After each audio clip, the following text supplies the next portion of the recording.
بسم اللہ الرحمن الرحیم۔ سورۃ المائدہ کی آیت نمبر 64 64 نمبر آیت کا انشاءاللہ آج آپ کے ساتھ ترجمہ اور تفسیر بیان کرتی ہوں۔ تو ہمارے اندر بھی موجود چند لوگوں کی یہ والی بات ہوتی ہے جو آیات کریمہ کا ترجمہ ہے ڈائریکٹ، تو اس طرح کی باتیں کیسے لوگ کر سکتے ہیں وہ آپ نے کرنا ہے، میں آپ کو اوپنلی نہیں بتا سکتی۔ اعوذ باللہ من الشیطان الرجیم، بسم اللہ الرحمن الرحیم۔ وقالت الیہود ید اللہ مغلولہ غلت ایدیہم ولعنوا بما قالوا بل یداہ مبسوطتان ينفق کیف یشاء ولا یزیدن کثیرا منہم ما انزل الیک من ربک طغیانا وکفرا والقینا بینہم العداوۃ والبغضاء الی یوم القیامہ کلما اوقدوا نارا للحرب اطفاءها اللہ وَيَسْعَوْنَ فِي الْأَرْضِ فَسَادًا وَاللَّهُ لَا يُحِبُّ الْمُفْسِدِينَ۔ ترجمہ ہے، اور کہا یہود نے کہ اللہ کا ہاتھ جکڑا ہوا ہے، جکڑے جائیں ان کے ہاتھ اور پھٹکار ہو ان پر بوجہ اس گستاخانہ قول کے، بلکہ اس کے تو دونوں ہاتھ کھلے ہوئے ہیں، خرچ کرتا ہے جیسے چاہتا ہے، اور ضرور بڑھا دے گا اکثر کو ان میں سے جو نازل کیا گیا آپ کی طرف، آپ کے رب کی طرف سے، سرکشی اور انکار میں، اور ہم نے ڈال دی ہے ان میں دشمنی اور بغض روز قیامت تک۔ جب کبھی وہ بھڑکاتے ہیں آگ لڑائی کی، بجھا دیتا ہے اسے اللہ تعالیٰ، اور یہ کوشش کرتے ہیں زمین میں فساد برپا کرنے کی، اور اللہ تعالیٰ نہیں پسند کرتا فسادیوں کو۔ جو لوگ یوٹیوب چینلز اور جو لوگ یہ ورلڈ وار کے وہ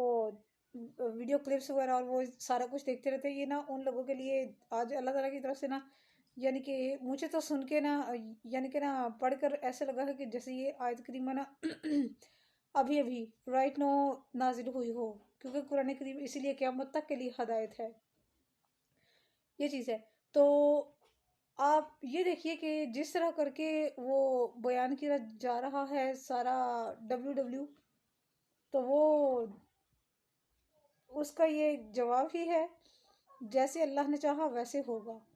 اگر یہ والا ٹیکنالوجی کا دور ہے نا، اگر یہ سائنس کی مزید ترقی کا دور ہے نا، تو اللہ تعالیٰ اس کے اگینسٹ ہی کچھ کرے گا۔ اللہ تعالیٰ جو چاہتا ہے وہ کرتا ہے، اور جو کچھ ان لوگوں نے پلانز اور جو کچھ ان لوگوں نے وہ ساری کی ساری چیزیں بنائی ہوئی ہیں، جو تیاری کی ہوئی ہے، ٹوٹلی اس کے اگینسٹ ہوگا، اور ان کو پتہ بھی نہیں چلے گا۔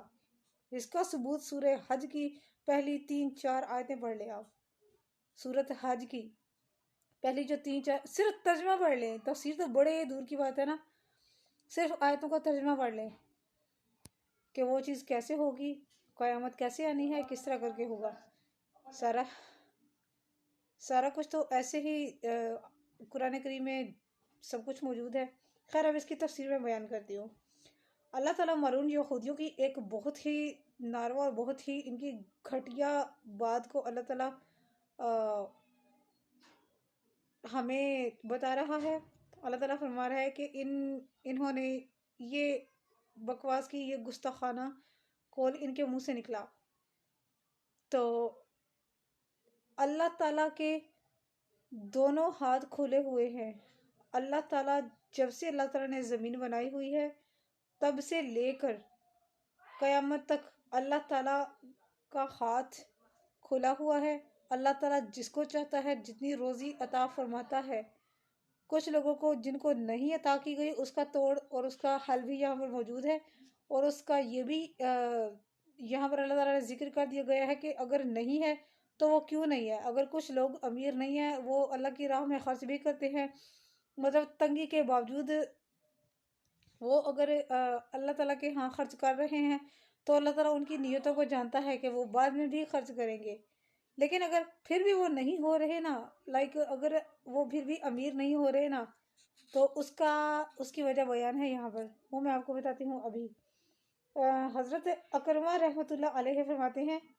کہ یہ آیت فنحاس یہودی کے بارے میں اتری۔ سیدنا صدیق اکبر رضی اللہ تعالیٰ عنہ نے اس کو بہت پھینٹی لگائی۔ اس نے کہا تھا ان اللہ فقیر ونحن اغنیاء، تو سیدنا صدیق اکبر رضی اللہ تعالیٰ عنہ نے اسے بہت پھینٹی لگائی اور اسے کہا کہ تیری جرت کیسے ہوئی یہ بات کہنے کی۔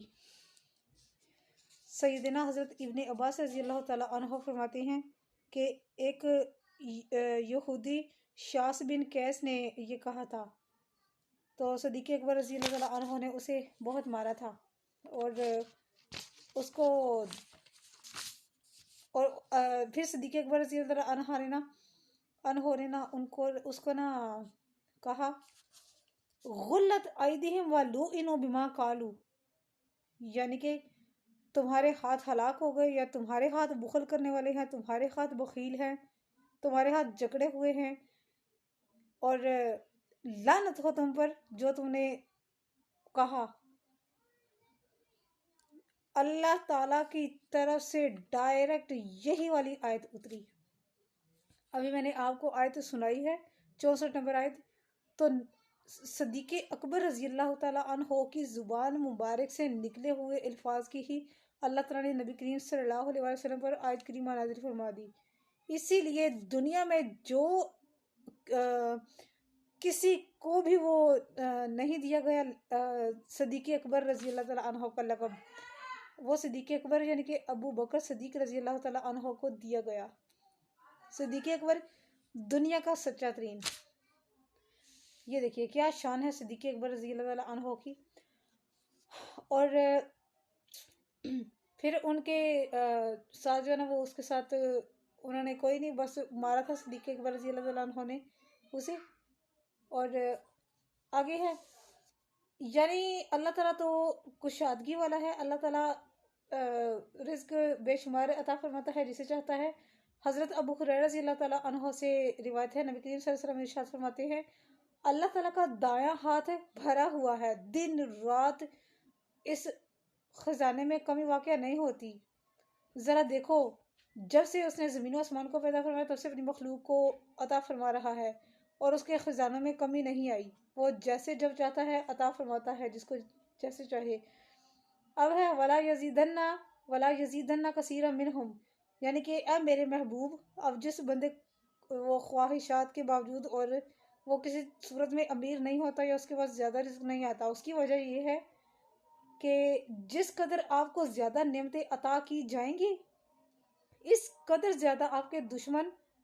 یہود وغیرہ کی سرکشی اور کفر میں اضافہ ہوگا۔ آپ یہ دیکھ لیجئے اگر ہم لوگ یہ دیکھتے ہیں کہ ہم لوگ امیر کیوں نہیں ہو رہے ہیں وغیرہ وغیرہ، تو ہمارے بیچ نا یہ ڈائریکٹ نا یہاں پر جاتی ہے بات، اگر دل سے کوئی سن رہا ہو تو قرآن کریم کو یہ بات ڈائریکٹ یہاں پر جاتی ہے اور دل پہ لگتی ہے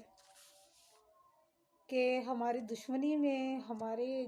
وہ شیدہ جو دشمن ہیں جو ہمارے سامنے تو ہمارے ہوتے ہیں لیکن اصل میں ایکچولی وہ ہمارے نہیں ہوتے، تو ظاہر ہے دشمنی بڑھے گی اور سب کچھ اللہ تعالیٰ کے ہاتھ میں ہے۔ جس طرح اس سے اہل ایمان کی تصدیق اعمال صالحہ نیک جو اعمال ہیں وہ، اور علم نافع یعنی کہ علم نافع نفع دینے والا علم جو ہے اس میں اضافہ ہوتا ہے، اسی طرح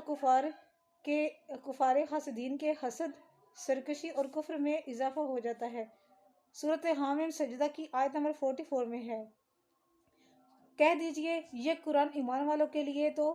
ہدایت اور شفا ہے، اور جو ایمان نہیں لائے ان کے کانوں میں بہرا پن ہے اور وہ ان پر ہر حال میں متشبہ رہتا ہے، یعنی کہ شک ان کے جو دماغ میں رہتا ہے، انہیں گویا بلایا جاتا ہے دور کی جگہ سے۔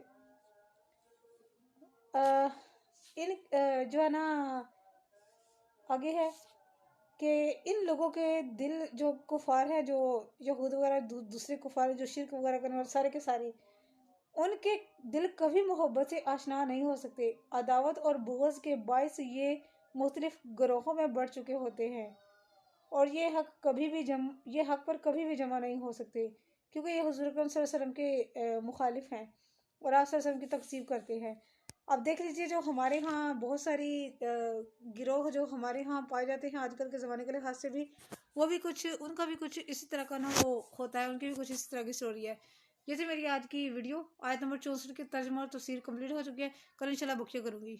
جو آگے اگلی آیات کروں گی۔